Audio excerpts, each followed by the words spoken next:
नमस्कार, अभिजित भारतमधून मी रोशनी लोखंडे आणि आपण बघत आहात ARIPL प्रस्तुत न्यूज वाइब्स। मोमीनपुरा येथील जामा मस्जिदीत मुस्लिम बांधवांनी मोठ्या संख्येने बकरी ईदची नमाज अदा केली। यावेळी तहसील पोलीस ठाण्याचे अधिकारी आणि नागपूरचे पोलीस आयुक्त रवींद्र सिंगल प्रमुख पाहुणे म्हणून उपस्थित होते। पोलिसांकडून मुस्लिम समुदायाला फुले देत ईदच्या शुभेच्छा देण्यात आल्या। मुस्लिम बांधवांनीही पोलीस आयुक्तांचे यावेळी आभार मानले। मनसे आणि ठाकरे गटाच्या युतीबाबत सध्या जोरदार चर्चा रंगली आहे। राज्यातील अनेक ठिकाणचे कार्यकर्ते एकमेकांना भेटत आहेत। याच दरम्यान उद्धव ठाकरे यांनी मोठे विधान केले आहे, जे महाराष्ट्राच्या जनतेच्या मनात आहे ते होईल, लवकरच बातमी देईल असे त्यांनी म्हटले आहे।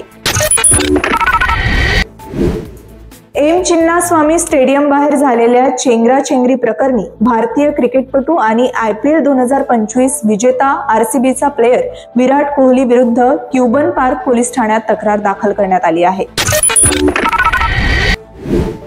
ऑक्टोबर 2023 पासून सुरू असलेल्या युद्धामुळे गाझामध्ये तीव्र अन्न संकट निर्माण झाले आहे। याच दरम्यान भारतामध्ये केवळ 5 रुपयांना मिळणारे पार्लेजी बिस्किट गाझामध्ये तब्बल 2342 रुपयांना विकले जात आहे। गाझामधील रहिवासी मोहम्मद जवाद यांनी एक व्हिडिओ पोस्ट करत याबद्दल माहिती दिली आहे। तेलुगू सुपरस्टार नागार्जुनचा धाकटा मुलगा अखिल अक्किनेकीने त्याची मैत्रीण झैनब रावजेशी 6 जून रोजी लग्न केले। हैदराबादमध्ये एका जवळच्या पारंपरिक कार्यक्रमात तो लग्नबंधनात अडकला।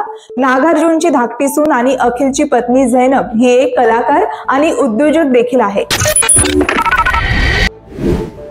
जामठा स्टेडियमवर काल सायंकाळी झालेल्या विदर्भ प्रो T20 लीग मधील ऑरेंज टायगर्स विरुद्ध नागपूर हिरोज मधील सामन्यात ऑरेंज टायगर्सने विजय मिळवला। या सामन्यात आपल्या अष्टपैलू कामगिरीच्या जोरावर रोहित बिंकरने प्लेयर ऑफ द मॅचचा बहुमान मिळवला आहे। तर ही होती आजची न्यूज वाइब्स। आपण पुन्हा भेटूया नवीन घडामोडींसह आणि ताज्या बातम्यांसह। तोपर्यंत बघत रहा अभिजित भारत। अभिजीत भारत, पहुंचे हर खबर तक।